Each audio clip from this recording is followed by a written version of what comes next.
ಎಲ್ಲರಿಗೂ ನಮಸ್ಕಾರ. ಇವತ್ತಿನ ದಿನದ ಪ್ರಮುಖ ವಿದ್ಯಮಾನಗಳ ಈ ವಿಶೇಷ ವಿಶ್ಲೇಷಣೆಗೆ ನಿಮ್ಮೆಲ್ಲರಿಗೂ ಸ್ವಾಗತ.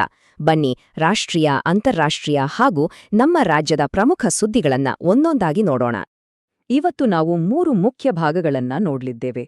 ಮೊದಲಿಗೆ ದೇಶದ ಪ್ರಮುಖ ಸುದ್ದಿಗಳು, ನಂತರ ಜಗತ್ತಿನಲ್ಲಿ ಏನಾಗ್ತಿದೆ ಅನ್ನೋದ್ರ ಮೇಲೆ ಒಂದು ನೋಟ, ಮತ್ತು ಕೊನೆಯದಾಗಿ ನಮ್ಮ ಕರ್ನಾಟಕದ ಪ್ರಮುಖ ಬೆಳವಣಿಗೆಗಳನ್ನ ಚರ್ಚೆ ಮಾಡೋಣ. ಸರಿ, ಹಾಗಾದ್ರೆ ತಡ ಮಾಡದೆ ನಮ್ಮ ಮೊದಲನೇ ಭಾಗ ಅಂದ್ರೆ ಪ್ರಮುಖ ರಾಷ್ಟ್ರೀಯ ಸುದ್ದಿಗಳೊಂದಿಗೆ ಈ ಚರ್ಚೆಯನ್ನ ಶುರು ಮಾಡೋಣ. ನಮ್ಮ ಮೊದಲನೇ ಸುದ್ದಿ ಪಶ್ಚಿಮ ಬಂಗಾಳದಿಂದ. ಅಲ್ಲಿನ ರಾಜ್ಯ ಸರ್ಕಾರದ ಒಂದು ನಡೆಯ ಬಗ್ಗೆ ಸುಪ್ರೀಂ ಕೋರ್ಟ್ ತೀವ್ರ ಅಸಮಾಧಾನ ವ್ಯಕ್ತಪಡಿಸಿದೆ. ಅಷ್ಟೇ ಅಲ್ಲ, ಸರ್ಕಾರಕ್ಕೆ ಸರಿಯಾಗಿಯೇ ತಪರಾಕಿ ನೀಡಿದೆ.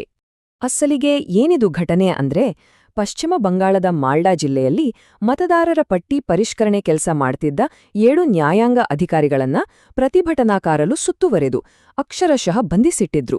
ಇದರಲ್ಲಿ ಆಘಾತಕಾರಿ ವಿಷಯ ಅಂದ್ರೆ, ಬಂಧಿತರಾದವರಲ್ಲಿ 3 ಮಹಿಳಾ ಅಧಿಕಾರಿಗಳು ಮತ್ತು ಅವರ ಜೊತೆಗಿದ್ದ 1 ವರ್ಷದ ಮಗು ಕೂಡ ಇತ್ತು. ಸುಪ್ರೀಂ ಕೋರ್ಟ್ ಇದನ್ನ ತುಂಬಾನೇ ಗಂಭೀರವಾಗಿ ತೆಗೆದುಕೊಂಡಿದೆ. ಸುಪ್ರೀಂ ಕೋರ್ಟ್ ಇದನ್ನ ಒಂದು ಸಾಧಾರಣ ಪ್ರತಿಭಟನೆ ಅಂತ ಖಂಡಿತ ನೋಡಿಲ್ಲ. ಬದಲಿಗೆ ಕೋರ್ಟ್ನ ನ್ಯಾಯಪೀಠ ಹೇಳಿರೋ ಪ್ರಕಾರ ಇದು ನ್ಯಾಯಾಂಗ ಅಧಿಕಾರಿಗಳ ನೈತಿಕತೆಯನ್ನು ಕುಗ್ಗಿಸುವ ಮತ್ತು ನ್ಯಾಯಾಲಯದ ಅಧಿಕಾರವನ್ನೇ ಪ್ರಶ್ನಿಸುವ ಒಂದು ಪೂರ್ವಯೋಜಿತ ಕೃತ್ಯ.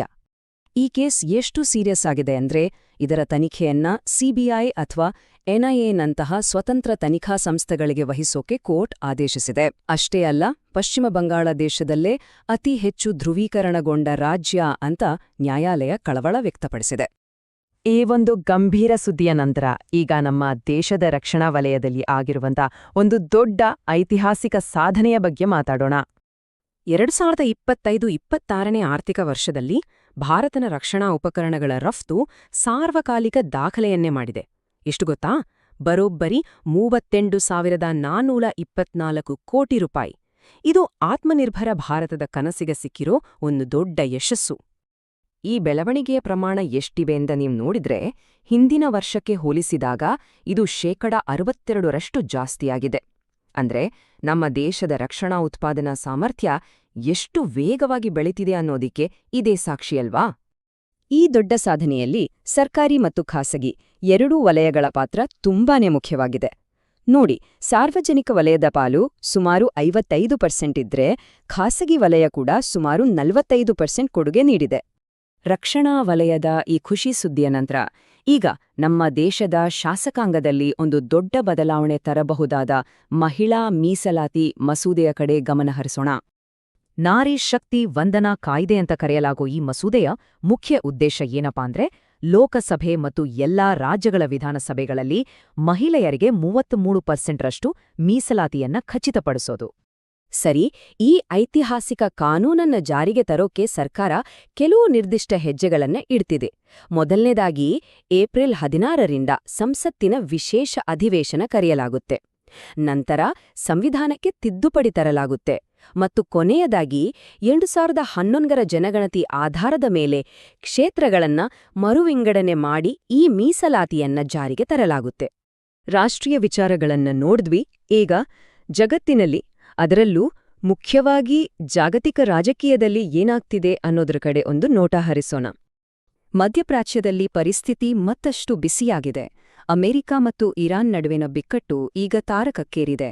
ಅಮೆರಿಕದ ಅಧ್ಯಕ್ಷ ಡೊನಾಲ್ಡ್ ಟ್ರಂಪ್ ಅವರಿಂದ ಇರಾನ್ಗೆ ಒಂದು ನೇರ ಮತ್ತು ಖಡಕ್ ಎಚ್ಚರಿಕೆ ಹೋಗಿದೆ.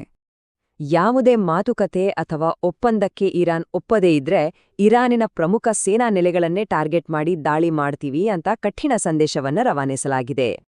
ಈ ಟೆನ್ಷನ್ ಮಧ್ಯೆ ವರ್ಲ್ಡ್ ಟ್ರೇಡ್ಗೆ ತುಂಬಾನೇ ಇಂಪಾರ್ಟೆಂಟ್ ಆಗಿರೋ ಹೊರ್ಮುಸ್ ಜಲಸಂಧಿಯನ್ನ ಸೇಫಾಗಿಡೋಕೆ ಅಂತ ಬ್ರಿಟನ್ ಮುಂದಾಳತ್ವದಲ್ಲಿ 40 ದೇಶಗಳ ಒಂದು ವರ್ಚುವಲ್ ಮೀಟಿಂಗ್ ಕೂಡ ನಡೆದಿದೆ. ಇದಕ್ಕೆ ಉತ್ತರವಾಗಿ ಇರಾನ್ ಕೂಡ ಸುಮ್ಮನೆ ಕೂತಿಲ್ಲ. ಯಾವುದೇ ದಾಳಿಯಾದ್ರೂ ಅದಕ್ಕೆ ತಕ್ಕ ಉತ್ತರ ಕೊಡೋಕೆ ನಾವು ರೆಡಿ ಅಂತ ಅಲ್ಲಿನ ಸೇನಾ ಮುಖ್ಯಸ್ಥರು ಹೇಳಿದ್ದಾರೆ. ಈ ಸಂಘರ್ಷದಿಂದ ಕುವೈತ್, ಬಹ್ರೇನ್, ಕತಾರ್ನಂಥ ದೇಶಗಳ ವ್ಯಾಪಾರದ ಮೇಲೆ ಕೆಟ್ಟ ಪರಿಣಾಮ ಬೀಳೋ ಆತಂಕ ಶುರುವಾಗಿದೆ. ಅಂತಾರಾಷ್ಟ್ರೀಯ ವಿಷಯಗಳ ನಂತರ ಈಗ ನಮ್ಮ ರಾಜ್ಯ ಕರ್ನಾಟಕದ ಕೆಲವು ಮುಖ್ಯ ಬೆಳವಣಿಗೆಗಳ ಕಡೆಗೆ ಗಮನ ಕೊಡೋಣ. ಕರ್ನಾಟಕದಲ್ಲಿ, ಅದರಲ್ಲೂ ಸರ್ಕಾರಿ ಹುದ್ದೆಗಳ ಆಕಾಂಕ್ಷೆಗಳಲ್ಲಿ ಸದ್ಯ ಒಂದು ದೊಡ್ಡ ಪ್ರಶ್ನೆ ಎಲ್ಲರನ್ನೂ ಕಾಡ್ತಿದೆ. ಕೇಂದ್ರದಲ್ಲಿರೋ ಯುಪಿಎಸ್ಸಿ ತರ ನಮ್ಮ ಕರ್ನಾಟಕ ಲೋಕಸೇವಾ ಆಯೋಗ ಅಂದ್ರೆ ಕೆಪಿಎಸ್ಸಿ ಯಾಕೆ ಅಷ್ಟು ಪಾರದರ್ಶಕವಾಗಿ, ದಕ್ಷವಾಗಿ ಕೆಲಸ ಮಾಡಕ್ಕೆ ಆಗ್ತಿಲ್ಲ? ನೋಡಿ, ಯುಪಿಎಸ್ಸಿ ಅಂದ್ರೆ ಅದಕ್ಕೊಂದು ಗೌರವ ಇದೆ. ಯಾಕಂದ್ರೆ ಅದು ಸ್ವತಂತ್ರವಾಗಿ, ರಾಜಕೀಯ ಒತ್ತಡ ಇಲ್ದೆ, ಗೌಪ್ಯತೆಯನ್ನ ಕಾಪಾಡಿಕೊಂಡು ಕೆಲಸ ಮಾಡುತ್ತೆ. ಅದೇ ರೀತಿ ಕೆಪಿಎಸ್ಸಿಯಲ್ಲೂ ಕೂಡ ಪಾರದರ್ಶಕತೆ ತರಬೇಕು, ನೇಮಕಾತಿ ಪ್ರಕ್ರಿಯೆಯನ್ನ ಒಂದು ಟೈಮ್ಲೈನ್ ಒಳಗೆ ಮುಗಿಸ್ಬೇಕು ಮತ್ತು ಸುಧಾರಣಾ ಸಮಿತಿಗಳ ವರದಿಗಳನ್ನ ಜಾರಿ ಮಾಡಬೇಕು ಅನ್ನೋದು ಎಲ್ಲರ ಆಗ್ರಹ. ಈ ಆಡಳಿತ ಸುಧಾರಣೆಯ ಚರ್ಚೆಯ ನಂತರ ಈಗ ರಾಜ್ಯವಲ್ಲಿ ಕಾನೂನು ಸುವ್ಯವಸ್ಥೆಯನ್ನ ಕಾಪಾಡೋಕ್ಕೆ ಮತ್ತು ಅಪರಾಧಗಳನ್ನ ತಡೆಯೋಕ್ಕೆ ಸರ್ಕಾರ ಟೆಕ್ನಾಲಜಿಯನ್ನ ಹೇಗೆ ಬಳಸ್ತಿದೆ ಅನ್ನೋದನ್ನ ನೋಡೋಣ ಬನ್ನಿ. ರಾಜ್ಯದಲ್ಲಿ, ಅದರಲ್ಲೂ ಈಗಿನ ಕಾಲದ ಸೈಬರ್ ಕ್ರೈಮ್ಗಳನ್ನ ಕಂಟ್ರೋಲ್ ಮಾಡೋಕೆ ಸರ್ಕಾರ ಟೆಕ್ನಾಲಜಿಯನ್ನ ದೊಡ್ಡ ಮಟ್ಟದಲ್ಲಿ ಬಳಸಿಕೊಳ್ತಿದೆ. ಅದಕ್ಕಾಗಿಯೇ ದೇಶದಲ್ಲೇ ಮೊದಲ ಸೈಬರ್ ಕಮಾಂಡ್ ಯೂನಿಟ್ ಕೂಡ ನಮ್ಮಲ್ಲೇ ಸ್ಥಾಪನೆಯಾಗಿದೆ. ಇದರ ಜೊತೆಗೆ ಪೊಲೀಸ್ ಇಲಾಖೆಯನ್ನ ಇನ್ನಷ್ಟು ಬಲಪಡಿಸೋಕೆ 8,000 ಕಾನ್ಸ್ಟೇಬಲ್ಗಳು ಮತ್ತು 600 ಪಿಎಸ್ಐಗಳ ನೇಮಕಾತಿಗೂ ಚಾಲನೆ ಸಿಕ್ಕಿದೆ. ಮತ್ತು ಇಲಾಖೆಯಲ್ಲಿ ಒಳ್ಳೆ ಸೇವೆ ಸಲ್ಲಿಸಿದ 153 ಅಧಿಕಾರಿಗಳು ಮತ್ತು ಸಿಬ್ಬಂದಿಗೆ ಮುಖ್ಯಮಂತ್ರಿ ಪದಕ ನೀಡಿ ಗೌರವಿಸಲಾಗಿದೆ. ಮತ್ತು ಕೊನೆಯದಾಗಿ ಒಂದು ಇಂಟ್ರೆಸ್ಟಿಂಗ್ ವಿಷಯ. 2027ರಲ್ಲಿ ನಡೆಯಲಿರುವ ಜನಗಣತಿಯಲ್ಲಿ ಸ್ವಯಂ ಗಣತಿ ಅಂದ್ರೆ ಸೆಲ್ಫ್ ಎನ್ಯುಮರೇಷನ್ ಅನ್ನೋ ಒಂದು ಹೊಸ ಆಪ್ಷನ್ ಬಂದಿದೆ. ಹಾಗಾದ್ರೆ ಏನಿದು? ಇದು ತುಂಬಾ ಸಿಂಪಲ್. ಈಗ ನಾವೇ ನಮ್ಮ ಮನೆಯ ಮಾಹಿತಿಯನ್ನ ಆನ್ಲೈನ್ನಲ್ಲಿ ತುಂಬಬಹುದು. ಮೊದ್ಲಿಗೆ ಸರ್ಕಾರದ ಪೋರ್ಟಲ್ನಲ್ಲಿ ರಿಜಿಸ್ಟರ್ ಮಾಡ್ಕೋಬೇಕು. ನಂತರ ಯಾವುದೇ ಡಾಕ್ಯುಮೆಂಟ್ಸ್ ಇಲ್ಲದೆ ನಿಮ್ಮ ಮನೆಯ ವಿವರಗಳನ್ನ ತುಂಬಬಹುದು. ನಿಮ್ಮ ಮನೆಯ ಲೊಕೇಶನ್ ಅನ್ನ ಮ್ಯಾಪ್ ಮೇಲೆ ಟ್ಯಾಗ್ ಮಾಡಬೇಕು. ಇದೆಲ್ಲ ಆದ್ಮೇಲೆ ನಿಮಗೊಂದು ಐಡಿ ಸಿಗತ್ತೆ. ಗಣತಿದಾರರು ಮನೆಗೆ ಬಂದಾಗ ಆ ಐಡಿಯನ್ನ ತೋರಿಸಿದ್ರೆ ಸಾಕು, ನಿಮ್ಮ ಕೆಲ್ಸ ಮುಗಿತು. ಇವಿಷ್ಟು ಇವತ್ತಿನ ಕೆಲವು ಪ್ರಮುಖ ವಿದ್ಯಮಾನಗಳ ಒಂದು ಸಮಗ್ರ ನೋಟ. ಈ ಮಾಹಿತಿ ನಿಮ್ಗೆಲ್ಲ ಖಂಡಿತ ಉಪಯುಕ್ತವಾಗಿರುತ್ತೆ ಅಂತ ಅನ್ಕೋತೀನಿ. ಮತ್ತಷ್ಟು ಇಂಟ್ರೆಸ್ಟಿಂಗ್ ವಿಷಯಗಳ ವಿಶ್ಲೇಷಣೆಯೊಂದಿಗೆ ಮುಂದಿನ ಸಂಚಿಕೆಯಲ್ಲಿ ಮತ್ತೆ ಸಿಗೋಣ. ನಮಸ್ತೆ.